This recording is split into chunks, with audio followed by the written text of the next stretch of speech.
السلام علیکم حاضرین و ناظرین و سامعین، آج ہم اس ویڈیو میں خلق کو بیان کریں گے۔ خلق کا معنی ہوتا ہے اچھی اخلاق، اچھا برتاؤ۔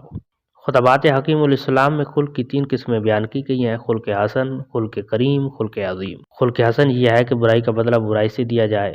خلق کریم یہ ہے کہ برائی کا بدلہ نہ لیا جائے بلکہ برائی کرنے والے کو معاف کر دیا جائے۔ اور خلق عظیم یہ ہے کہ برائی کرنے والے کو معاف کر کے مزید اس پر احسان بھی کیا جائے۔ مثلا ایک شخص نے آپ کو اذیت پہنچائی تو آپ نے اس سے بدلہ لے لیا، یہ خلق حسن ہوگا۔ اور اگر آپ نے اس کو معاف کر دیا، یہ خلق کریم ہوگا۔ اور اگر آپ نے اسے معاف کر کے اس پر مزید احسان کر دیا تو یہ خلق عظیم ہوگا۔ خلق کی ان تینوں قسموں کو خالق کے خیر و شر نے مصحف پاک میں بیان کیا ہے۔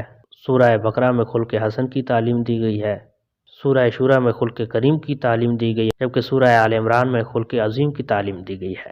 اور یاد رہے کہ خلق حسن اللہ تعالیٰ نے حضرت موسیٰ علیہ السلام کو عطا کیا، خلق کریم اللہ تعالیٰ نے حضرت عیسیٰ علیہ السلام کو عطا کیا، اور جبکہ خلق عظیم اللہ تعالیٰ نے سید و ہادی مولائے حجازی مظہر کمالات الہی فدا ہو روحی وجدی و ابی و امی و مالی و ارضی جناب محمد رسول اللہ صلی اللہ علیہ وسلم کو عطا کیا ہے۔